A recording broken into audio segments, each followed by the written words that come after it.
Good. Let them be angry because people have joy. Yeah. You know, I didn't care. As long as there's joy, that's all Yeah. I want. This movie is just nothing but a party, and I just want people to understand that. Yes. You know, I think it's hard to get that word out. Yeah. You know? I didn't care. I really didn't, because it was like, this brought back memories. I'm in a happy place. Yeah. This movie, I mean, it's just the music and everything else, and good. Okay, I was just loving it. So if you run for anything, I'll vote for you. Okay. Director here, Adam Shankman, giving me the okay, he's gonna vote wherever I run. But anyway, Rock of Ages, the director, producer, he's here talking to us. We're so glad to have him here. We also spoke with him when he did Hairspray, so we are real happy to have him back. Yeah, all my musicals seem to be about large hair. Yeah, this one's big hair too. I don't know how that happened. 20 years apart, and it's still big hair. Yeah. Hairspray too, but with liquor and strippers. Wow. What do I come back from that, you guys? What do I come back from that? So, Adam, tell us how you got this ensemble, because, I mean, and we'll get to Tom Cruise. He did something I didn't think was in him, and how did you draw that out of him? I don't think either of us knew how great it was going to get, but he knew if he was going to. There is no 100% with Tom. There's only 2,000,000%. And I've never met or worked with, I mean, he totally schooled me on what it is to have a work ethic and a level of commitment. And I mean, sometimes I would get scared for him because I was like, dude, you're singing too much, you're practicing too much, you're gonna blow yourself out. And he just said, no, man, I have to be perfect, I have to be perfect. And he was perfect, I think. Wow. I mean, his first day of shooting, this really helped, I think. I had him do Pour Some Sugar on me for the audience. It was his performance. So he got to actually live the rock star experience on his first day of shooting with that audience going crazy. Wow. And believe me, there was no acting from that audience. They were going crazy. And Def Leppard was there that day. Oh, he had to shoot his first day with Def Leppard there singing their song. And I heard that he was standing behind me, the guitarist, and I heard him say, "Oh God, he's better than us." I was like, yes! That's what you want. That's exactly what you want. I'm gonna go through a list of people that are in the show. Malin Ackerman. Malin Ackerman, Julia Huff, Catherine Zeta-Jones, which I was like, okay, I'm looking at Bill Clinton and Hillary Clinton. Yeah, I love them so much.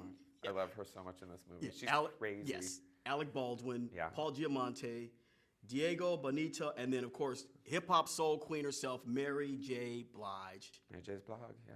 Yes, indeed. She was like the first person who I wanted in the movie. When I got the job, really? I want her to play Justice. I just wanted to hear her voice on those tracks, and there's just nobody like her in the world. So, and I just thought that's special. Like, we haven't seen her in the movie, so that was good. Her role, at least for some of the people I know, was pivotal when she's talking to Juliana Huff about being in the club. Yeah. And when she gave her that advice. Well, it was certainly really important to me that I mean, weirdly, the voice of morality in the play is the owner of the strip club. Right. Wise African-American woman. Yes. And she, with a heart of gold and a songbird voice, it was really important that she say to Julianne, you don't belong here. Right. This isn't for you. If you do want to get away from these people, you have to get off the floor and up there, but you don't even belong here. Right. You know, you didn't come here for, like most people come to Los Angeles for fame and fortune, and what, you know, Julianne's character comes is looking kind of more for love and to find herself. Right. And so Mary was that voice, but once again, hilariously, is the owner of the strip club. Yeah. That dichotomy with that, you know. Yeah. But the strip club isn't dirty in my movie. No, actually, it's done in good. I'd say it's done in good taste, just from people I know who go into those places. It's run in really, really, really good. Well, it's because I thought of it more like only a gay man can do a strip club like this. It's like, you know, where it's a little more Cirque du Soleil than Sex du Soleil. Yeah, a lot of close-ups. Other guys, a lot of, you know. Yeah. And by the way, I had those, and there was a version that I had that was a little too, shall we say, vaginal. Risque. Risque. Only he can say that on my show. Okay, only him. Only him. What else would you call it? It's what it's named. Auditions. Yes. Who was the audition that surprised you the most? Diego. Diego Boneta, his audition was unbelievable. He was it. There was literally no looking back once I saw it. And I saw literally thousands of people on my casting website that came in. And when I got to his audition, it was just like, okay, it's him. I was done. But I couldn't just say that because the studio was like, what are you talking about? And who? And there was a lot of like, why aren't we just casting Zac Efron? I was like, no, I want somebody who's new and has no baggage, like I did in Hairspray with Nikki and even Zac at that time, Yeah.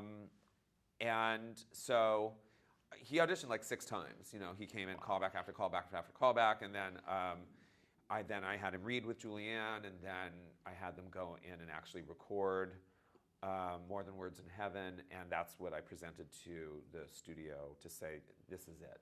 Please let me be done. And they said, yeah. Okay, they're giving us the wrap-up sign, but I just want to, one last little question. Yeah, go. Okay, as you're sitting there and you've given these people work in a kind of a rough economy, how do you feel about that? It's the best thing in my career is the fact when I say yes to doing a movie, hundreds of people get employed, and it gives me the most, I have so much gratitude and appreciation for that fact, and I do not take it lightly, and it makes me, it's thrilling that, and then so because I was on a crew, I was a crew member once upon a time, and for 12 years, and I know what it is to those hard days of work, and I love the fact that I can be a good boss, and it's really important to me that everybody feels really proud and feels like they did a good job at the end of the day. So that's the other reason I really, really love my job, and it is probably the best part of my job.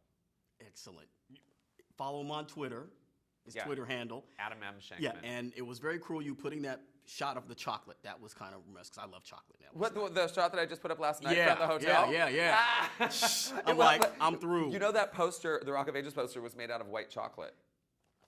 They made a white. I love that thing. I surrender. Phillip Siddiq Show, Rock of Ages, Adam Shankman, our guest. Go see the movie. You're going to enjoy it. I guarantee it. Thank you. Thank you.